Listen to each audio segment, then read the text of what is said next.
This is such a simple tweak that personally for me works really well because I don't want to let other people down.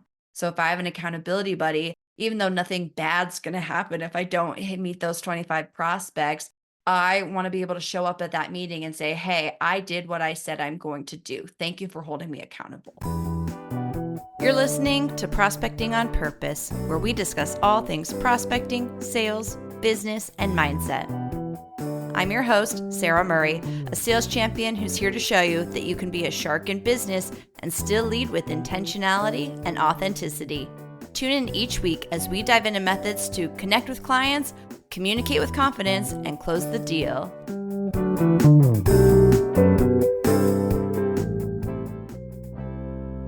Welcome back to Prospecting on Purpose. Today, we're tackling a topic that's a cornerstone of professional success. And that topic is accountability. In any business environment, accountability is more than just a buzzword. It is the fuel that drives us towards our goals. It's about owning our actions, learning from our experiences, and continuously striving for improvement. Whether you're leading a team, managing client relationships, driving sales, or company projects forward, a strong sense of accountability ensures you're consistently executing. That is what ultimately sets the rock stars apart from everyone else is the ability to execute. True accountability in business involves two crucial aspects. Internal accountability, which is our personal commitments to our goals and objectives, and external accountability, which involves creating structures or additional tools in how we support our progress. For the context of this episode, I'm going to be discussing accountability when it comes to executing and meeting our goals and objectives. I've been conducting some recent research specifically on accountability, and I've been asking different audiences and different workshop groups the same question. How would you describe your personal accountability and your professional lives? There were three options for the answer. Option one, accountability superstar. Option two, meh, could be better. And option three, I need external accountability. The results probably will not surprise you. 20% rated themselves as an accountability superstar. 60% said their accountability could be better. And 20% said that they needed external accountability. So 20% of us are accountability rock stars. Congratulations. Please email me and let me know your secrets to your internal accountability, and maybe we'll have a part 2 episode to this. But for the other 80% of us, this episode is for us. I personally am someone who does get things done. I would call myself an accountability superstar. However, I place myself in the third category. I need external accountability. That is the only way it has worked for me in my entire career to get anything done. So if you'd like to increase your accountability, I'm going to encourage you to try to create some structure of external accountability to help you execute and get things done. And that is the point of this episode. One of the biggest lessons that I had to learn with the transition from corporate to self-employment was that the structure of accountability that you'd find in an organization, it literally didn't exist because it was just me. So I've been having to make that structure, and I'll share some examples later in this episode. However, when I worked for other people, as I start to reflect back, I always needed external accountability in all of my sales roles too. A very easy example of this was my sales targets. I had to take action and execute to meet my sales quota. That was an existing infrastructure of accountability. But for me, I still had to create ways to hold myself accountable to actually execute. So let's get into some tips and takeaways on both internal and external accountability. We're going to start with internal accountability, and hopefully, this tip won't surprise anyone. But first, we got to set some goals and objectives for ourselves. A goal is something more broad that you're working towards that doesn't necessarily have defined specifics or timeframes. For example, increase sales can be a goal.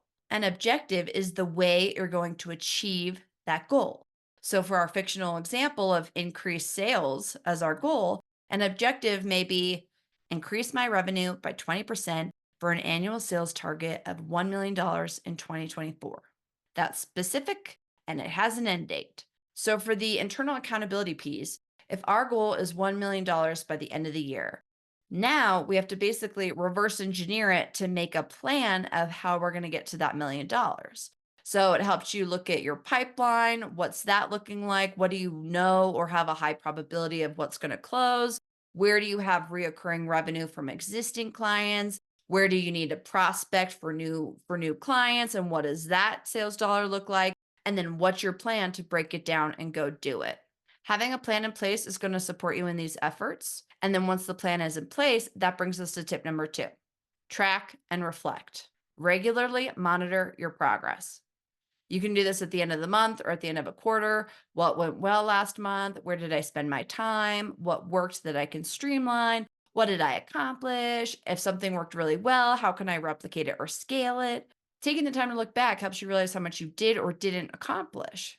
If you executed on what you said you were going to do, amazing. You accountability superstar, you use that momentum to keep you going into the new month. If you didn't accomplish your goals and objectives, taking the time to reflect allows you to pivot and find areas where things dropped off or where you could reposition that time and reallocate that time. A small example here for me, I was setting up all of my meetings for the morning, and I love talking to people. Having meetings really energizes me, but I was front loading all of my meetings that by the time the afternoon came, I was all hopped up and hyper from talking to people all day. That didn't necessarily set me up for the focus work mindset that some of my current projects require. Doing the focus work in the afternoon just wasn't working for me. So now I've moved some of my meetings to late morning or afternoon, and then I do my focus work in the early morning and then usually after dinner. All it took was looking back at my calendar, looking at what my plan was and what didn't get done, asking myself why, and then shuffling my schedule a little bit. Okay, tip 3, maintain a growth mindset and see any type of task or challenge that you're up against as an opportunity to learn and grow. For my 60% of folks that said their accountability could be better, just admitting that and recognizing it, I feel is a step in the growth mindset category. Awareness is the foundation of any type of positive growth mindset. So congratulations, you're already there. If you'd like a deeper dive on this topic, one of my most popular episodes is episode 20, 4 Pillars of a Growth Mindset. And I will link it in the show notes if you want more details on that. There you go. 3 quick tips for internal accountability. Now let's switch gears to discuss external accountability. In almost every circumstance, there's some natural external accountability structure that exists. We have deadlines, a bid request is due, an application is due, our boss needs something from us, the client is waiting on us, team members are waiting on us, our performance is measured by our KPIs. We need to update our CRM systems. I can go on and on. All of this is existing structure that supports us and holds us accountable. And then, even with some of that existing infrastructure in place, we may need additional support to get it done. As I have shared, I need external accountability. I am great at managing concurrent projects and getting things done, but I have to force a structure of external accountability to do it. So let's get into external accountability tips. I just ran through all of the different ways that hard deadlines exist in our roles. My tip for creating external accountability is to make your own hard deadlines. This podcast is an example of one of mine. I know that on Mondays, a new episode is releasing. I have to get it done because that's a hard deadline I created. Of course, I could skip a week. It's my business. In theory, I can do whatever I want, but I want to hold myself accountable to the podcast listeners to publish on Monday. Another way I create hard deadlines for myself is that I put something on the calendar and I work backwards from there. I did this a lot in my corporate positions. One of my favorite ways to prospect and to add value to my clients was to host events. Whether I was hosting a networking event, a showroom open house, a hotel tour, a virtual webinar series, whatever the event was, I'd have to pick a date on the calendar and schedule it to lock it in, and then reverse engineer all of the tasks that had to happen prior to that event. By publicly putting it out there, booking the venue, paying the deposits, it forced me to do the work to execute a successful event and get a return on that investment. Create the invite, share it with the team, invite my clients, order the food, get all the demos ready, create tour groups, create follow up emails. All of those specific action items were going to a bigger objective of executing a successful event. Putting something on the calendar forces you to churn out the required tasks to get it done. I do this in my business too. For example, I just hosted my Big Rocks workshop on January 19th. Thank you to all who joined. We had a great turnout, great feedback, and great questions. And I followed my formula: pick a date, work backwards. For that particular event, I launched a new digital product called Ace Your Sales. The origin story of the Ace Your Sales digital course came from a need that I had to offer something to individual sales professionals. So, as most of you know, I host workshops for teams. I do keynote speaking and discovery sessions and conferences. But for individuals who wanted to work with me, I didn't really have any offering. And so I'm really proud and excited to launch it. It is a self paced sales course, and it's been designed to support both the soft skills like authenticity, confidence, relationship building, with the hard skills to actually take your client from prospect to reoccurring consumer. Those hard skills are understanding our client's business model and their motives, how to use storytelling to train the trainer. In many sales interactions, we don't always have a seat at the table with the final decision maker. How do you lead in that type of environment? How to overcome objectives? How do you stay in the driver's seat throughout the sales process? ACE is an acronym which stands for Action, Communication, Execution.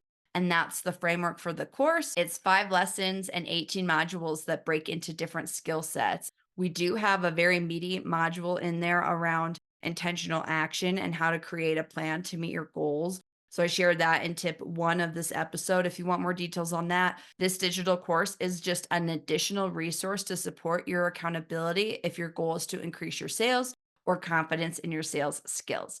It's a great option if you want to learn more and check it out. The website is saramurray.com/ace your sales. I will include it in the show notes. Okay, so our next external accountability tip is to get yourself an accountability buddy. This one is easy and it's free. So pair up with someone who shares similar goals. It could be a friend, it could be a colleague, and just do a quick bi-weekly or weekly check-in, 15 or 30 minutes every Friday, and run through the week's targets you identified and report on how you did on them. I think this is particularly helpful when it comes to prospecting for new business.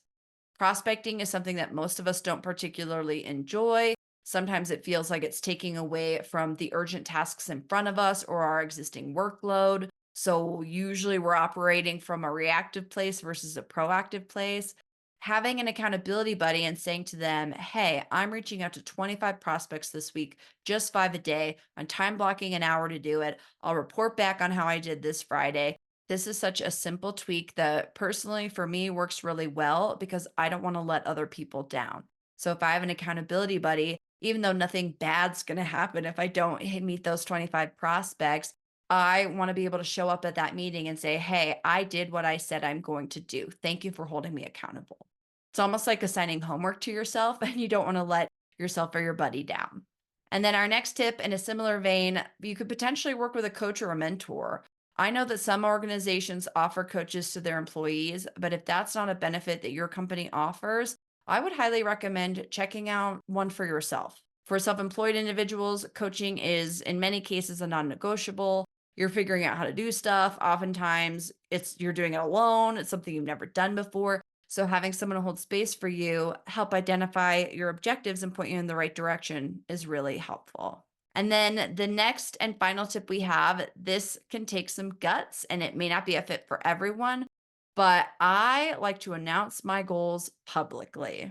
When I worked for various employers, I would usually let top leadership know if I was chasing a really big target or trying to become a brand standard or a basis of design on a corporate enterprise account. And if I was hunting an elephant, I would want to let my leadership team know because A, I might need their help in closing the deal. If I need to bring in a heavy hitter to a future meeting, I wanted to put it on my leader's radar. And then B, by announcing it to my managers and higher leadership levels, for me, it made me actually go do it because I made it known that I was chasing it and I wanted to do what I said I was going to do. So that might not always be feasible for you, but other examples could be sharing your goals and your targets with a colleague if you're not ready to share it with your boss, or maybe announcing it on social media or other platforms. Doesn't necessarily have to be sales related. So, for example, I've shared on this podcast that in 2024, I'm going to get the podcast to be in the top 1% of all global podcasts. Announcing that objective to this group makes it feel real, and it forces me to keep that momentum to take the steps to do it. So, on that note, if you have not yet left a review for the podcast on Apple Podcasts, that is one of the most impactful things that helps with the ratings. It's super quick and easy to leave a written review, and it would mean the world to me if you were to take the time to do it. Thank you so much if you already have. And then if you want to check out the new Ace Your Sales digital course, you can find more details at saramurray.com/Ace Your Sales. I hope that this episode helps shine some light and clarity on internal versus external accountability and give you some ideas on how you can start incorporating that structure to hold yourself accountable. And I think by the end of 2024, we're all going to be rating ourselves as accountability superstars. Thanks so much for tuning in, and I'll see you next week. Thank you so much for listening to the Prospecting on Purpose podcast. If you loved what you heard today, subscribe to the podcast and please rate and leave a review. For more info on me, or if you'd like to work together, feel free to go to my website, saramurray.com. On social media, I'm usually hanging out at Sara Murray Sales. Thanks again for joining me, and I'll see you next time.